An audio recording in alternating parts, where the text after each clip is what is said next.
my vlog. My name is Tricia. If you're new here, welcome. And if you're back, I love you so much. So I'm about to head to a casting. I'm not running late per se because it goes till 4 and it's 12, but I feel like I'm late because I like to usually get there at the start time of the casting, but I didn't see it till after the start time, so it is what it is.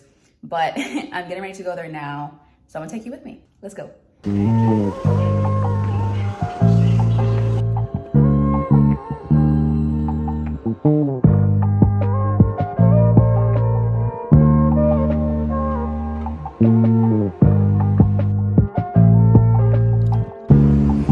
Metro booming, want some more, nigga. Wanna get tired of you. I'm in the box and we're way at the top and we got us an ocean view. I know I got it, I'm all in the body and nobody got a clue. We in the coupe pulling up, but a private at G5 on the two. I really like it, I wanna stay excited, don't wanna get tired of you. Wanna get tired of you.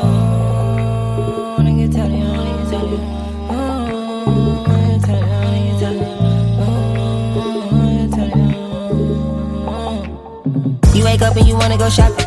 Pick out a car, you got too many options. Bubblegum baby, yeah, you got it poppin'. Know what you do for the poppin'. Kilo, I'm all in my food, you suck slap. Okay, so I'm back home. I went to the casting. It was pretty quick, actually. It was like not even 10 minutes. It was a beauty casting, so I walked in, said hello to everyone. They like took some pictures of me with like a board that had like my name and my agency on it, and then they took some more pictures of me, like just straight portraits, which is just like a headshot pretty much, of like serious face, to profile serious face, and then like more personality, smiling, using your hands in your face, and things like that. So it's pretty quick, and we'll just see how that goes. So afterwards, I was near the water, and I was like, it's really nice outside, so let me go sit by the water. I brought my book with me, and I brought some snacks, so I went and sat by the water, read my book. You know, it's just so peaceful and relaxing, and so cute. But now I'm back home, and I figured, like on my way home, I noticed that I had like some questions in my comments, just like questions that people have been asking me, and I also remembered that I had questions asked to me like in my DMs. So I was like, let me just do like a little quick Q&A with you guys and answer some of your questions you've been asking me. So I took them down on my phone, like put them in like a list on my notes on my phone. So I'm gonna go through them and answer them to the best of my abilities. Okay. So the first question was, is modeling a good profession? You know, it's like, what's good? Like who am I to say what's good and what's bad? No, I'm kidding, but I feel like most professions, modeling has its positives and its negatives. And I think it's kind of like, if this is something that you genuinely want to do for you, the positives will outweigh the negatives. And if this is something that you're doing for either just for like possible money, possible fame, like things like that, there's a strong chance the negatives will outweigh the positives. So I kind of feel like it's one of those careers where you need to really want to do it in order for it to feel like it's worth it and feel like it's a good career for you. So I think that's my answer. I kind of feel like, to me, because this is something that I'm passionate about and this is something I've been working towards, I feel like it's a very creative space. You're meeting a lot of people. There's opportunities for travel, opportunities for you to experience things that you've never experienced before. And for me, that is fulfilling. So to me, personally, I would say that modeling is a good career, but obviously it comes with its negatives as well. So that's my answer. So the second question is, can I sign with different agencies in different cities? If that question confuses you, it's pretty much like, if I'm signed with Major here, can I sign with Models One in London, and then with Elite in Milan, and then with like DNA in Paris? Like, can I do that? And the answer is yes. From what I know, from the girls that I know, that's usually how they prefer to do it versus being signed worldwide with one agency. Some people love being signed worldwide with one agency because you know that everyone has a good relationship with everyone, obviously, because it's all within the same like umbrella agency. But a lot of the girls that I know are signed with different agencies in different cities, and that is completely okay and pretty normal. So yes. The third question I got is, what is my natural hair experience as a model? As you guys can see now, my hair is out, and in all the previous videos they were in braids. So for me, when I signed with my agency, I went into my meetings with my hair out, with my natural hair out, because I felt like it was just in my best interest to show them like my most natural self, and it worked out for me. But I also knew the horror stories that a lot of like Black models had to experience and have dealt with throughout the years when it comes to their natural hair, and I was just like, I just refuse to let that be me. Like, I just can't. I had just transitioned, like I'm relatively newly natural, and I just refuse to have all my hard work be burned to a crisp because people don't know how to do my hair. So I pretty much told my agent that, and he was like, no, like clearly like protect, like do what makes you comfortable type of thing. and, you know, we'll like vacuum that and cool. So I was like, great. So I stayed with my hair out for a while when I was developing my book, and then after that I went into, I think it was like straight backs for a while. Yeah, I just had straight back like cornrows for a while. I inserted a picture like here, so you can see that there.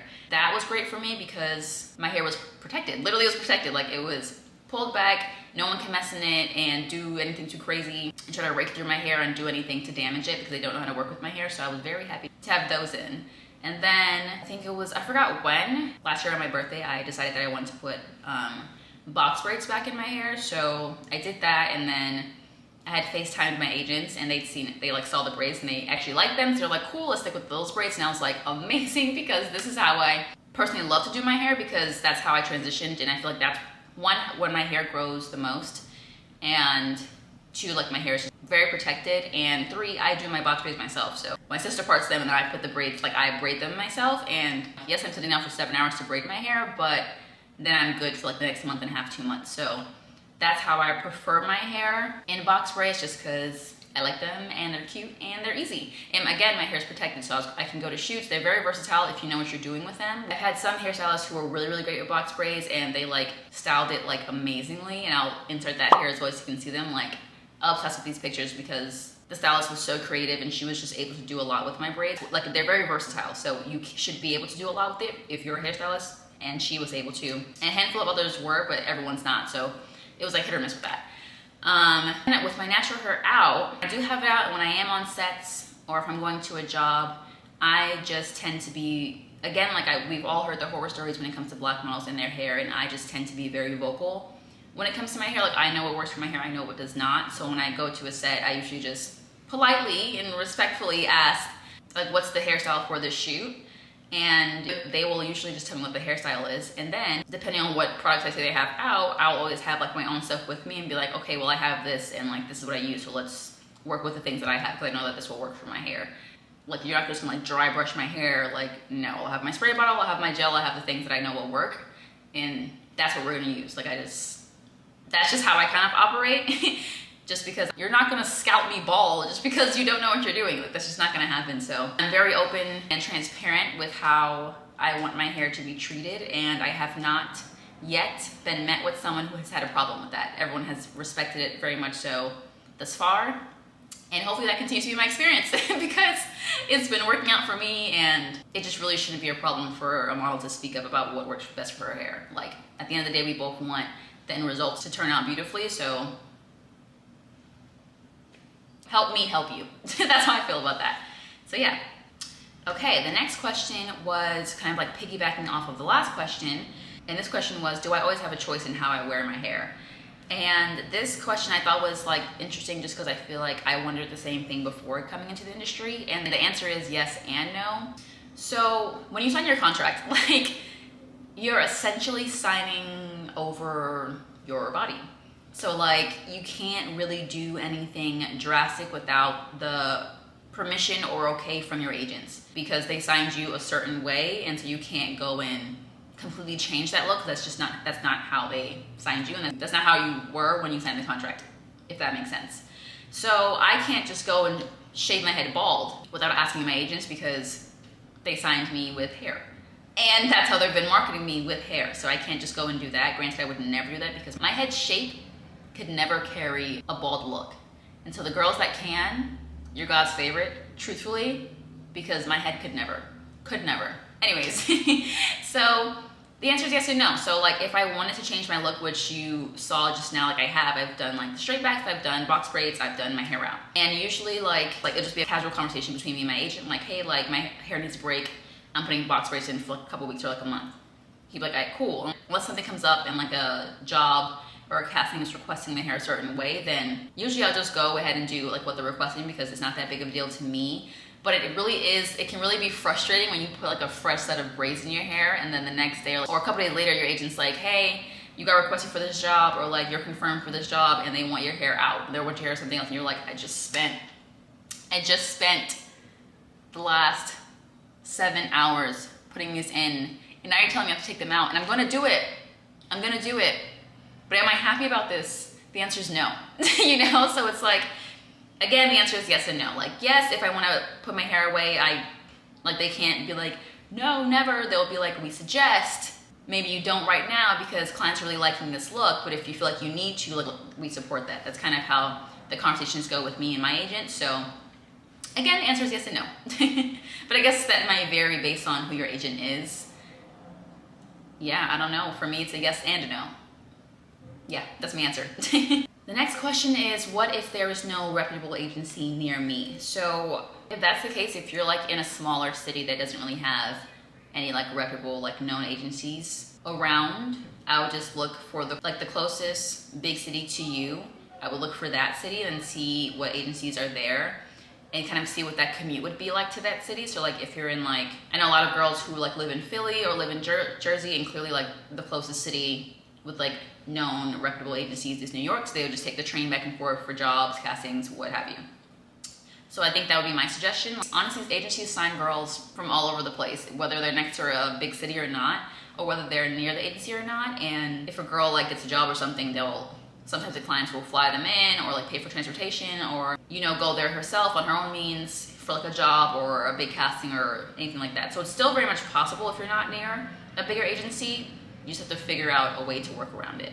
And there's several ways to do that. So you're not like asked out if you are in a city that doesn't have like a reputable big agency. So, okay. And the next question I have was just like more general, and it was about managing finances and taxes as a model, which I think is a really good question because this I did not know until I was signed, and it's just very important to know. So again, speaking for if you're signing a contract, not if you're freelance. Also, do not take this and like do your own research as well as what I'm telling you based on my experience. Like I'm speaking from my experience. I'm in no way a professional or a finance whiz or anything like that. I'm just speaking from what I've learned and what I've been doing since being signed. So yes, when you're signed model, like on your contract, you are technically an independent contractor. So you're working through or under your agency. Not really sure what the proper terminology for that would be, but that's what your like kind of title is when it comes to taxes. So for me, when I'm being paid out through my agency. So my contract states that the client pays the agency takes their cut, and then they send me my money. That's how that goes. But the thing with that is that taxes aren't taken out of that amount that you're making. And we all know that we live in America and you need to pay your taxes. So I feel like this is where a lot of people can get like really messed up because they're not aware that the money that they're bringing in from the agency, they also have to make sure that they're putting aside a certain amount to pay taxes at the end of the year. So what I did is I got an accountant because I was like, I don't know anything about this, and I refused to be caught up with the IRS because I was just ignorant and didn't know anything. So I got an accountant. They pretty much, like, they handle it for me, if I'm being really honest. Like, I use Mazuma, they handle it for me. They're pretty much on call for me, which I love because I be having questions and they be having the answers every time. So I have an accountant, and pretty much what they've suggested to me and what I do is pretty much every check I get, I put aside 30% because that's about what taxes, like what the taxes would come out to. And it could be less than that, but like the safe bet is for me to put aside 30% of every like check or payment that I get. That's what I do. I put that aside. That's what I try to do. In the beginning, I was like, oh my God, I'm making money, and I wasn't doing that. And then when it came time to pay the money that I had received, I was like, a lot of it has to actually go to taxes. So that was like very frustrating. So I learned my lesson, and now when I get paid, I just take that 30% and I act like I didn't even see it. Because that's the best way to deal with it. So that's what I do, and that I would see what my gross income was. Whatever 30% of that is, I'll just send that to the IRS. And if I'm sending too much, I'll just get that back in my refund at the end of the year. You know what I mean? So it's just safer that way, and that's what I do. So I would say that if you're going into modeling and you're starting to make like some decent money, I would suggest an accountant. If you are not very knowledgeable, and even if you are, like, I would suggest an accountant. Like, most people who are making money have accountants. So, and that's how they manage their money, and that's how they are able to grow their money. So I would suggest an accountant if you can, because the money thing and the taxes can get a little confusing and a little difficult if you're not paying attention to it. So, and me, I don't really like paying attention to that stuff. So I let my accountant do it and tell me exactly what to do, and then I do it. So that's what I do. So that's what I would suggest to you. But again, do your own research, and then you can see what works best for you. So yeah. Okay, those are the questions I've gotten so far. And it was pretty much that in like different variations of those questions.